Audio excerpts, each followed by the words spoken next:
Loved ones, this is Management 3234, Fundamentals of Entrepreneurship. Today, the presentation is session 15. If we're meeting face-to-face, it would be 10 July of 2020.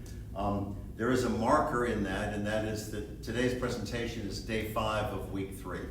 So when we finish this together, we will be at the 60% mark for B term. Excuse me. I have one administrative thing to share with you, and that is our next session, our next class, is your first midterm. It will cover chapters 7, 8, and 10, those 3 chapters. I have not made the test up, but what I foresee is developing 4 essay questions from the material in 7, 8, and 10. And they will explicitly come from these video presentations. This is not multiple choice stuff coming out of an instructor's test bank.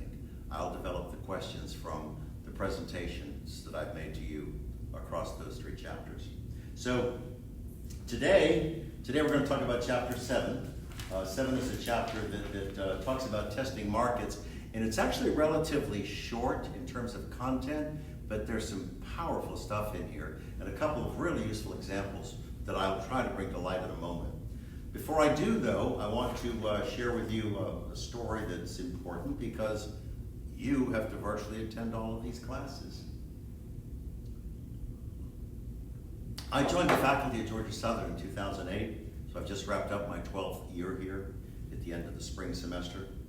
For the 7 years that preceded that, from 2001 to 2008, I was at the University of Louisville. Great university, wonderful experience. I really treasured my time there. I was at the College of Business. When I showed up, I think I served under 2 deans and 1 interim in my time there. When I showed up, the man that was the dean of the College of Business at the University of Louisville was a really neat guy named Bob Taylor. Taylor was a retired Air Force officer. I think he spent perhaps 22 years on active duty. While he was on active duty, he got with the military goals and educational release. They permitted him to take 3 years and literally go to school full time. So he was able to knock out a PhD in organizational behavior. I guess everything but the dissertation. But he earned a PhD while he was on active duty. And so his degree in org behavior was uncommonly well suited to be a dean in a College of Business at a large metro university. And he was an all-around great guy. So I really held him in high regard. One day, I don't remember, I was year 3, year 4, something like that. Bob called a faculty meeting. It was not one that was normally scheduled. And our faculty probably was perhaps 125 people or so. And we sat in a tiered classroom, much like 1124 here in the Parker College. And the express purpose of the meeting was for him to tell us that he was stepping down. He'd had sort of a life event. He felt some chest pains, went to see his primary care guy. The primary care guy said, "I don't like what I see," immediately checked him into a hospital. And when the cardiologist got there, they discovered that he had 3 arteries blocked. Y'all, we only have 4 coming out of the heart. Okay, so these cardiovascular surgeons did a surgical procedure, and they did a triple bypass surgery. So he healed, he was discharged. He probably was in the hospital just a matter of a few days, fortunately. And he came back and he made a decision, and that decision was he was going to step down from being the dean of the college. And I think he stayed on his faculty for a year or 2, but it was in a reduced capacity. No traveling, no physical stress, that sort of stuff. So Taylor takes the podium in this tiered classroom, and he tells all the faculty just the short version, that chest pains all of a sudden put him in the hospital, and all of a sudden triple bypass surgery, and that he'd made a thoughtful but a very quick decision to step down as dean. And when he finished his presentation, the room was silent, and because I am playful, you know that, it doesn't usually get me in trouble, I raised my hand and he said, "Bill," and I said, "Bob, we are delighted to hear that you have the good sense to place your health and your well-being as a higher priority to your job. That's a very, very big deal, and all of us are pleased with your decision. We don't know who will follow you, but it was clearly best for you." And then I went on to say, "Your parking space is really close to the building. Could I have it?" And the other 124 faculty thought that was pretty funny. Bob Taylor But my point is, I'm playful. Everyone knew that there was no malice there. So that is your attendance verification story. We will circle back to that at the end of this session. So now we're in chapter 7. We're talking about testing markets. In testing markets, I'm on 177 in the thing. This is the start of the implementation phase. Y'all been thinking long enough. You've had ideas, concepts, that sort of stuff. Now you need to test. You need to evaluate your ideas. You need to take them to the market and see how the market reacts. So we're going to talk about a variety of techniques that you can use to do that. But in truth, this is a relatively tight chapter. So when we talk about testing markets, what we want to do is we want to find some low-cost technique that permits us to validate the concept. The market likes it or the market doesn't. So that's what this is all about. And now I'm on 179, and the authors talk about a 6-step process of experimentation. I'm going to just quickly scroll through those steps, and then I'm going to apply it because there's a wonderful anecdote in the text about Jeff Bezos launching Amazon using that precise format. So the first thing they talk about is you have to ask questions. What might the market be interested in? Then you do research, you gather more data. Then you develop hypotheses. A hypothesis is just an argument that's testable. I believe that if I go to the gym 3 days a week and work hard for an hour 15, that I will increase muscle mass and lose fat.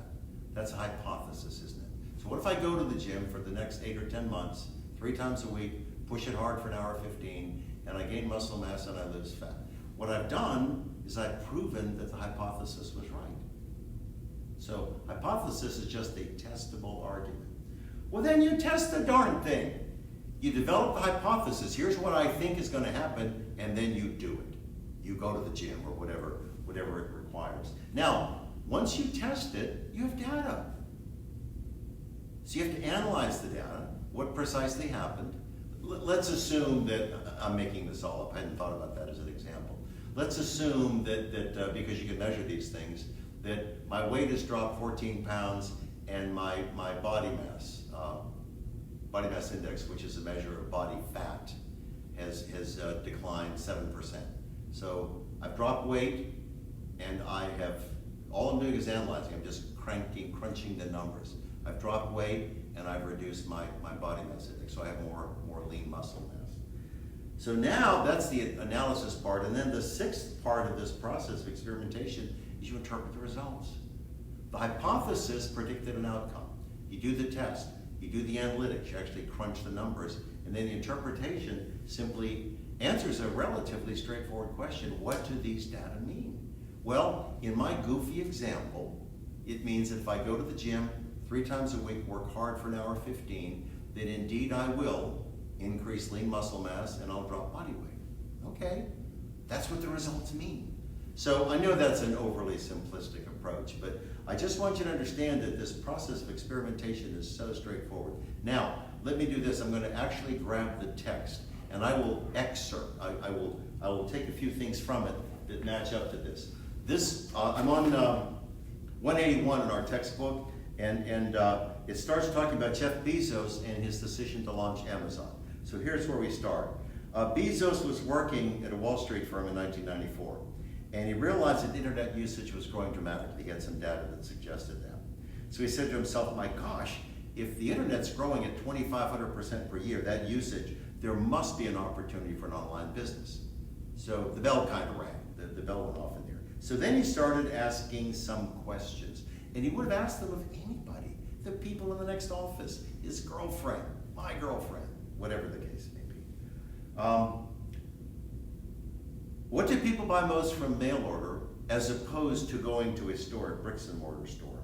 So he started carrying out some background research, and he went to mail order catalogs like Sears and Land's End and Cabela's and anybody that sells a lot of stuff mail order.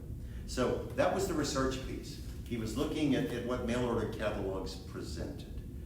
For example, think about this in your own life. Are there things that you will comfortably buy online?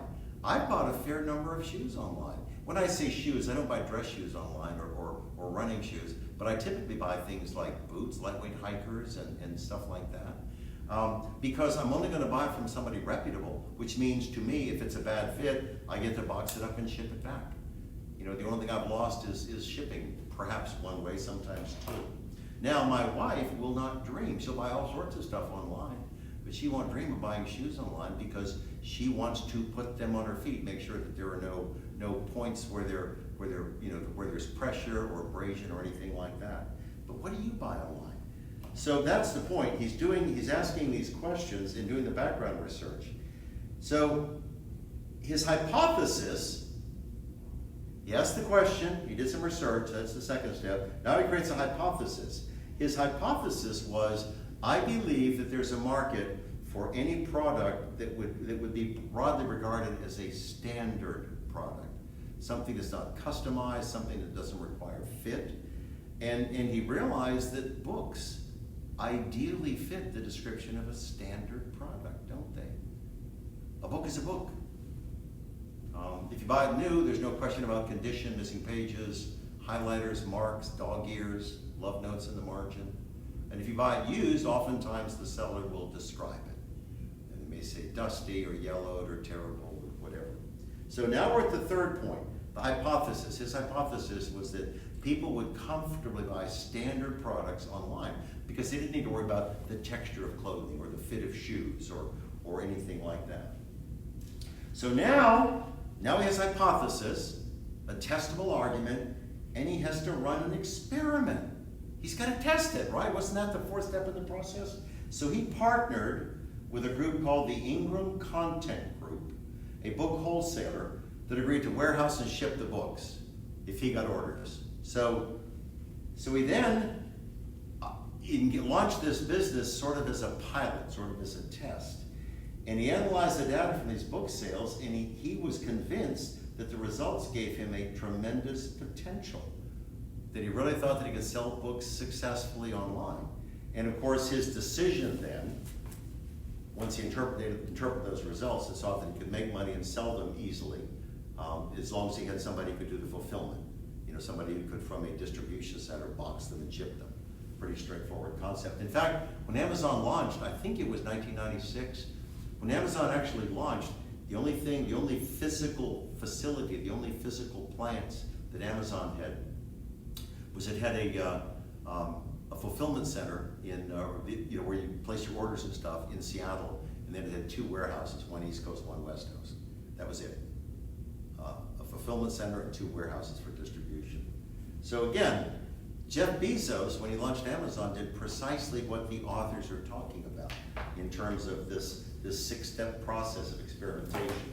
And I believe, if I'm wrong by perhaps one or two places in the hierarchy of size, but I believe that based on valuation, Amazon may be the most valuable company in the United States.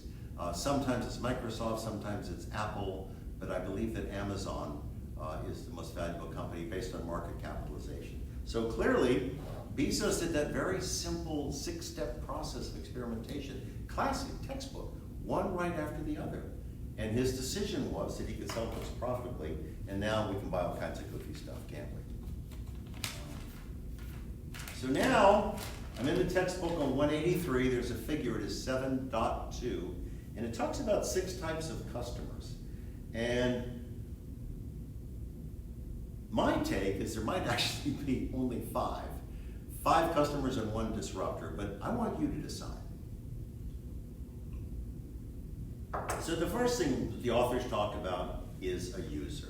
That is self-evident. If I buy a book from Amazon, I'm the guy that's going to read it. However, could I buy the book as a gift? Heck yes. I've done that hundreds of times, I promise you. Promise you.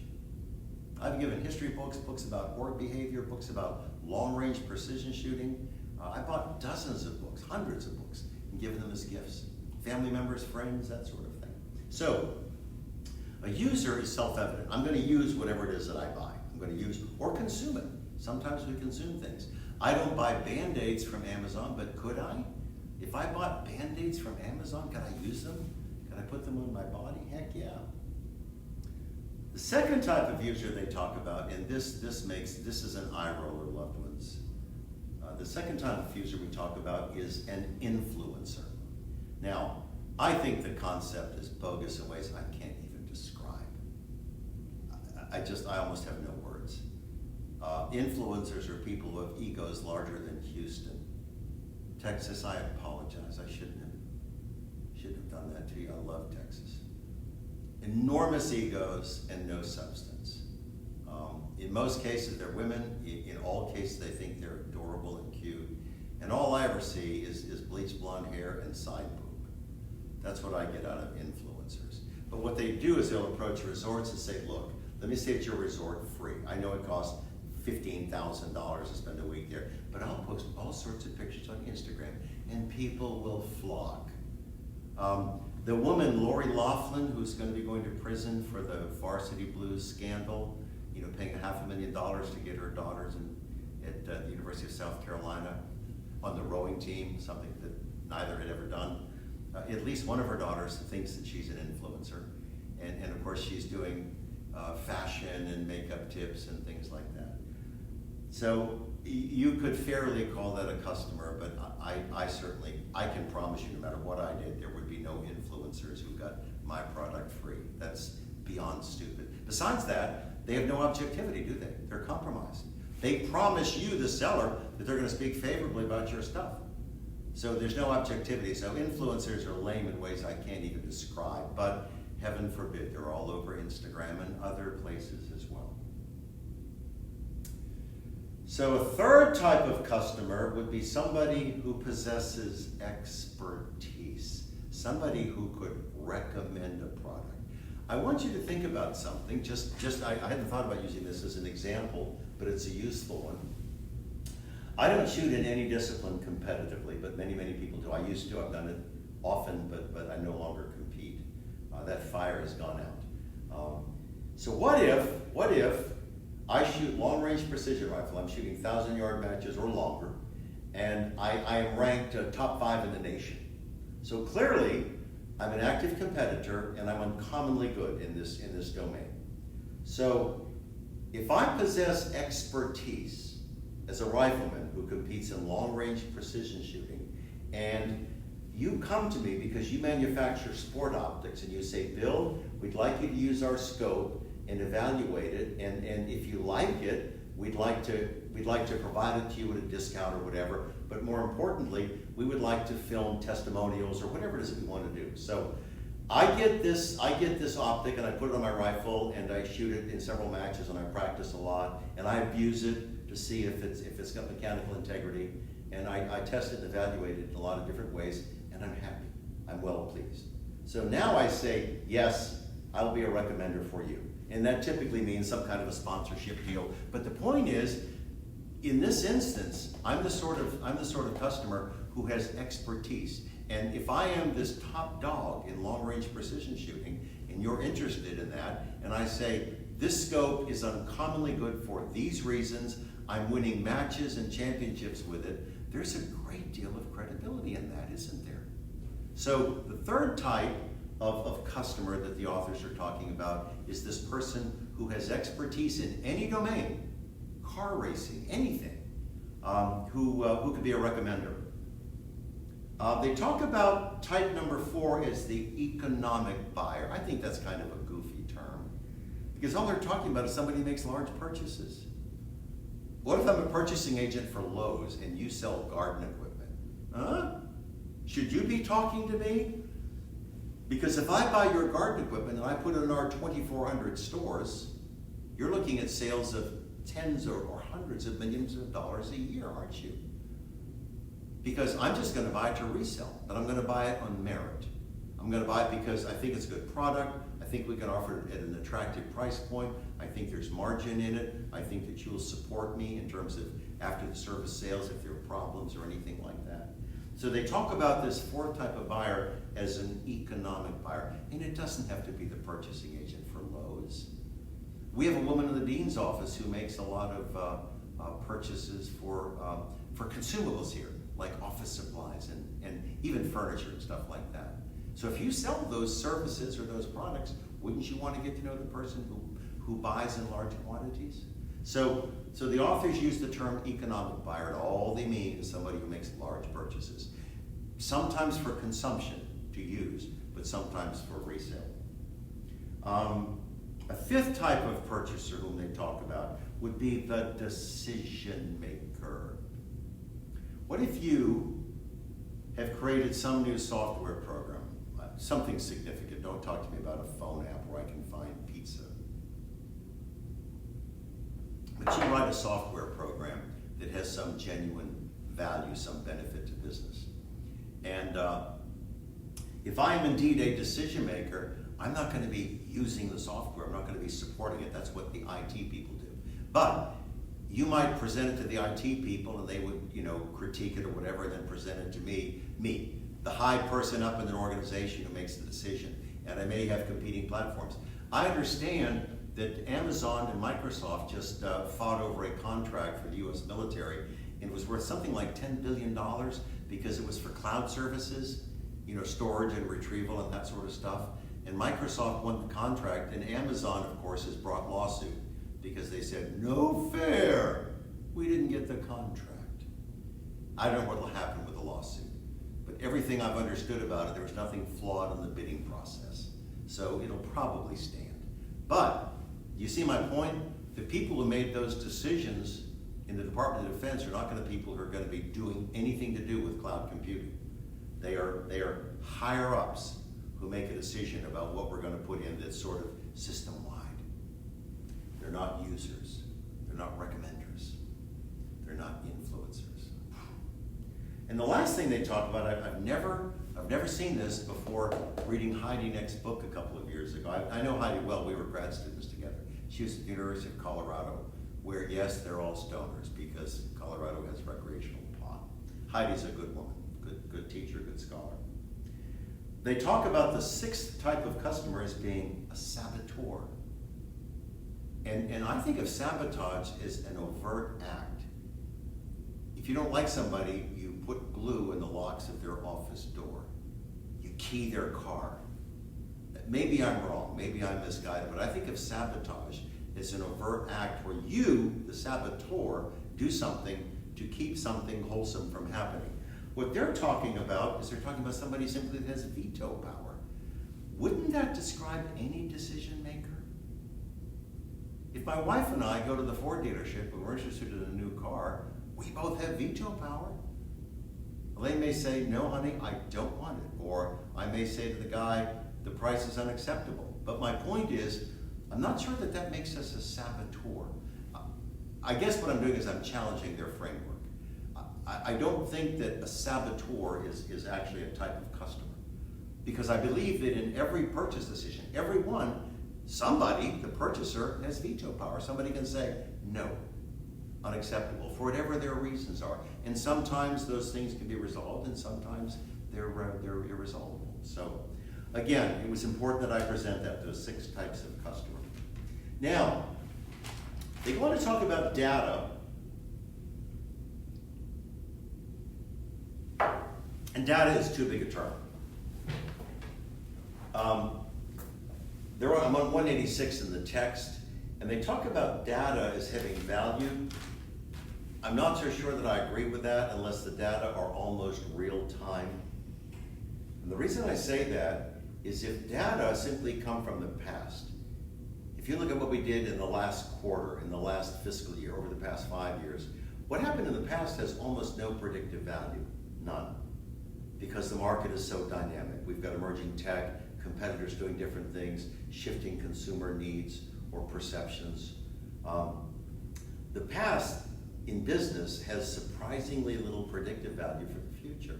Many companies, excuse me, at a moment in time have been successful. But if they fail to adapt, if they fail to respond to changes in the environment, then they will literally become irrelevant. So, not a big fan of data, and yet there are people, and when I was at IU for 3 years, go hosers. While I was there, they actually created a degree program called Informatics. What in the world does that mean? Making up words is a very bad strategy. For example, here's a word that people have made up recently, mentee. They're talking about mentoring. Mentoring is a relationship between two counterparties, typically in an organization. And the two counterparties are the mentor and the protege. The mentor is someone who is senior in the organization, who understands the company, the industry, and the protege is somebody who is junior, a fresh face. And the protege and the mentor strike up this relationship called mentoring. And the mentor invests heavily in the protege. But the point is, there are people, and I see this everywhere, mentor and mentee. Are you kidding me? If I ride in your car, am I the drivee? Well, you're the driver. Please, don't make up words. Let people in linguistics get them approved and get them in dictionaries. That won't be on the final. Made up words. But provably, if data is aged at all, if there's any age on it, whatever happened in the past has relatively limited predictive value about success in the future. Now, the reason I want to point that out is they talk about data on 186, but I want to reaffirm what we just talked about with experiments. Experiments permit pivoting. Pivoting is a word used often in entrepreneurship, and what it means is that you and I start going in this direction, and we bump into something, and we realize that our conceptualization doesn't match up with the market needs, so we assess the market needs, and we pivot. We go in a new direction. All successful entrepreneurs can, in almost every case, will tell you that early in their entrepreneurial experience, they pivoted. They had some idea, and they started to take it to market, and they realized that the market didn't value what they wanted, but once they realized what the market wanted, they adapted, they pivoted. And experiments permit pivoting. Think about the steps we just went through. The idea, asking questions, doing research, creating hypotheses, testing it, analyzing the data, interpreting results. If you do that, you're working with real-time data. You're not working with stuff that's a year old, 15 years old, whatever the case may be. So then they talk about common types of experiments, and I want to go to that figure. I have a note that it's on 189, so let me go there with you. I know none of you have your books out, and that's okay. I still love you. 189. Oh, I actually have this in my notes. It's figure 7.3 on page 189. And here are the common types of experiments. They say try new experiences, that's one. Take things apart, that's number two. And then test your ideas with pilots or prototypes. So trying new experiences, I don't really have a clever example. How that would inform you in terms of you have a concept, you have this idea that you want to take to market. And I don't know how trying new experiences would help you. Maybe what they mean, and I'm just missing it, maybe they're saying you have something in mind, try different sorts of applications. Jeff Bezos started selling books on Amazon. Are you kidding me? The first company in the history of business to ever launch into cyberspace, to never have a physical presence. And they sold books. Books have been around since probably 5000 BC. Of course, they were parchment, they were scrolls. And then at some point they got bound. And then in maybe 1400 or so, a guy named Gutenberg, I think a German, invented the printing press. So my point is, books have been around for centuries. And they would seem to be pretty low tech. And that is what launched and propelled Amazon to success. A standard product, low tech, but it launched what I believe is the most valuable company in the United States based on market capitalization. So try new experiences, and maybe a better word would be new applications. I'm going to take this idea, I'm going to put it in a different context so I can see how the market wiggles, how it responds. The second thing they talk about, and I think this is nothing short of brilliant, take things apart. Buy your competitors' stuff. I can promise you, Ford launched a very successful sedan in the middle 80s. I think it might have been 1986. They launched the Ford Taurus. Ford bought about 20 cars that were regarded at that time to be best in class. They bought Saabs, they bought all kinds of European cars, they bought some American cars. The company went out and bought 20 or so cars, and they tore them apart. And they said, what makes this car great? Why do people love Saabs or Volvos or whatever it was that they took apart? And Ford, in that process of taking things apart, literally enumerated 400 features that it wanted its new passenger sedan to have. And in 1986, it launched the Taurus, and it was just a home run. The car was in continuous production until just a couple of years ago when Ford stepped away from sedans. It might have been 2019, I mean, it's only been a year or two. Ford stopped making all sedans. It makes one coupe, it makes the Mustang, and it makes some crossovers, and it makes trucks. But Ford said, the sedan market has gone away, people want trucks and crossovers and sport utility, and we've got to be prepared for electrification and autonomy, so we're going to redeploy our resources. So Ford stopped making sedans because that market is rapidly declining. But my point is that the Taurus was just a home run, because what Ford did is it bought 20 cars that were regarded as best in class at the time in the early 80s, took them apart and said, what makes these things good? And I don't remember what they were, but it'd be very easy for you to research that. Ford identified 400 features across all of these teardowns, and it built them into the new car. And the Taurus was a brilliantly successful product launch, really was. And then the third thing they say is that you should test your ideas with either pilot markets, or prototypes. A pilot market or a pilot study means that you take something on a very small scale and you push it out. You have to find people that are representative. I can't, if I were going to do a pilot study, if I made electronic devices, tablets, anything at all, I'd make up a couple of thousand and I would give them to you free. And I would say, this is essentially a beta test. Use this thing, abuse it, and you get it free. You don't even have to give it back to me, or maybe you have to. But the point is, the payment that we get is you give us your feedback. You say, these features are terrible, or I love it, or whatever the case may be. So my point is, I've taken this electronic device, let's say it's a new tablet, and I've given it out to 2,000 people or 200 people, it doesn't matter. But the whole point of me doing this is I've invested a little bit of money to get your feedback. So I get your feedback as users, and now I know the things that you really value and the things that annoy the crap out of you. Well, what do you think I'm going to do? Literally emphasize one set and get rid of the ones that are annoying. So a pilot study says that you just have a very small launch and you gauge your decisions. Now in some cases it doesn't have to be a beta site. You could just sell something and you could keep track of posts on social media, customer complaints, returns. There are all sorts of metrics, all sorts of original units of measure that you can use to sort of build a picture of the success of that product. So a pilot study says that you launch in a small market and you study the results, how the users interacted with or used your product. And of course, if you talk about a prototype, what you're doing is you're talking about creating a working example of whatever you want to sell. And that is so easy to do with 3D printing. You don't even need to buy a 3D printer. In my understanding is they're really not that expensive. They've reached a point where they're affordable for many small businesses.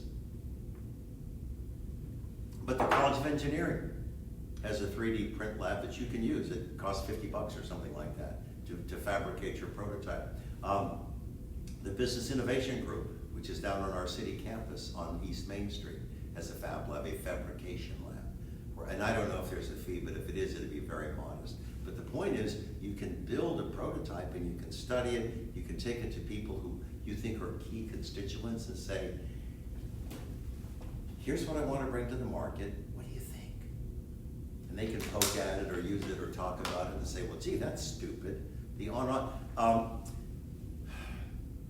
I have a number of friends who shoot handguns competitively, and many of them shoot in a class that permits optics. Most optics on competition handguns are holographic weapon sights. They project a red dot on a lens.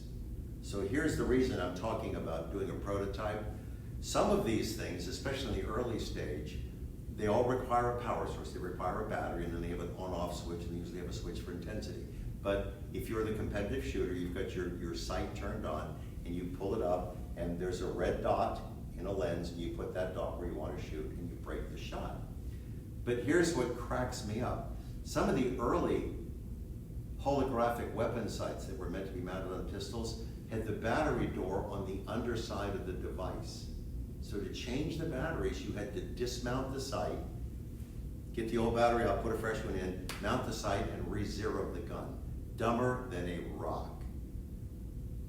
If you had a prototype, and you took it to someone who's a competitive shooter, and he said, how do I change the batteries? And you say, we have to take it off, and then put it back on, and then re-zero the gun. That shooter would say, you keep that sight. I'll wait until there's one where the battery door's on top. So the thing about prototypes, what it does is it permits you to make mistakes with a very low cost. You don't alienate a customer base, you don't spend much money at all, but you build a prototype and you take it to people and say, I need to hear from you. I need to get your thoughts on this. So I have a note about figure 7.5. Let me see what 7.5 says.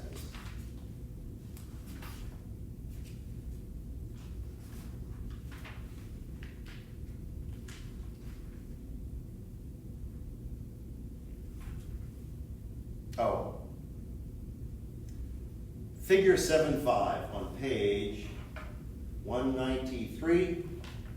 This just presents the problem solution benefit framework. Think about that. One of the successful paths to entrepreneurship is to identify a problem. That's the opportunity right there. It's an unsolved problem. And then you, because you're the entrepreneur, you propose a solution, and that solution conveys benefits. And I don't know what the benefits would be. Longer service life, lower cost. I can't know. But it's just useful because that is so crazy. I mean, it's just simple, simple, simple, isn't it? What's the problem? Can I propose a solution? And if I do, there will clearly be some benefit to the user. But I just shared that with you, not because it's in the text, but because that is an uncommonly good path to successful entrepreneurship. Can I identify a problem? And more importantly, can I develop a response, something that solves the problem? And if you do, there will be some discernible benefit to whomever the user group is. So I was pretty sure today would be quick, and son of a gun it was. So it's time for me to now ask the attendance verification question. Got to take you back in time when I was at the University of Louisville. What did I ask Bob Taylor? What did I ask if I could have from him? For today, that's it. Love you. Talk to you soon.